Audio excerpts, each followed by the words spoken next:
ہم کرکٹ دیکھنے میں بزی ہیں اور کتنی فلسطین نہتوں کو بے گھر کیا جا رہا ہے، انہیں مارا جا رہا ہے۔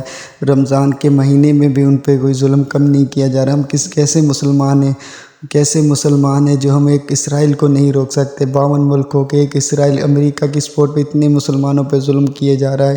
نہ وہ رمضان کا مہینہ دیکھ رہا ہے، نہ کچھ۔ وہ نہتے بچوں کو، بوڑھوں کو سر عام بمباری کر کے مار رہا ہے۔ تو کتنے ہی ہم مسلمان ہیں، کیا کر رہے ہیں مسلمان، کس نام کے مسلمان ہیں کہ ہم اپنے مسلمان بھائیوں کو نہیں بچا سکتے، ان کے لیے آواز نہیں اٹھا سکتے؟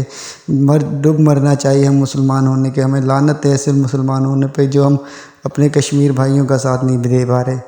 تو ہمیں سوچنا ہوگا کہ کب تک ہم مسلمان چپ رہیں گے؟ کبھی کشمیر پہ ظلم، کبھی برما پہ، اور اب فلسطین پہ جو ظلم برپا ہے اس نے تو انتہا کرتی۔ 75% فلسطین ختم کر دیا اسرائیلی یہودیوں نے، کافروں نے۔ اللہ تعالیٰ کی لعنت برسے ان یہودیوں پر اور صفحہ ہستی سے مٹ جائے اسرائیل۔ یا اللہ پاک سے مٹا دو، صفحہ ہستی سے مٹا دو اسرائیل کو، اس کا نام تباہ کر دو، اور امریکہ کو بھی صفحہ ہستی سے مٹا دو جو ان کا اسرائیلیوں کا ساتھ دے رہا ہے اور فلسطین پہ ظلم کروا رہا ہے۔ یا اللہ پاک انہیں برما کے جیسے ظلم پاری انہوں نے اس کشمیر فلسطین پہ کیا ہوا ہے، یا اللہ پاک انہیں تباہ کر دے، امریکہ کو بھی تباہ کر دے، صفحہ ہستی سے مٹا دے۔ آمین۔